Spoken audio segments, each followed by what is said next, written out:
नमस्कार, मैं हूं रविंद्र जैन और आप देख रहे हैं मुंबई मास टाइम्स। आइए देखते हैं आज की मुख्य खबर। 9व्या जीएसटी दिनाच्या निमित्ताने आज भारत सरकार आणि महाराष्ट्र सरकारचा एक कार्यक्रम आयोजित करण्यात आला होता। आपल्याला माहिती आहे की महाराष्ट्र ही जीएसटीची राजधानी आहे। देशामध्ये सर्वाधिक जीएसटी जमा होणारं राज्य महाराष्ट्र आहे।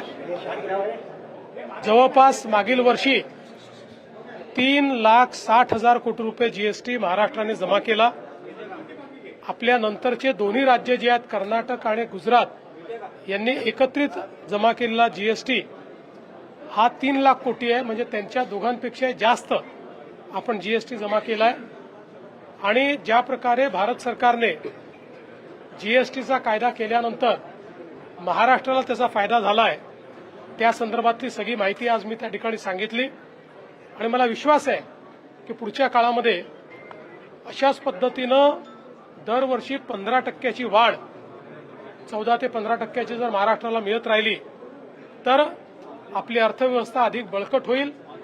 आज या निमित्ताने जीएसटीमध्ये ज्या चांगल्या अधिकाऱ्यांनी कर्मचाऱ्यांनी काम केलंय त्यांचाही आम्ही सत्कार केलाय आणि सर्वात जास्त जीएसटी जमा करणारे जे उद्योग आहेत त्यांचा देखील आज सत्कार केलाय।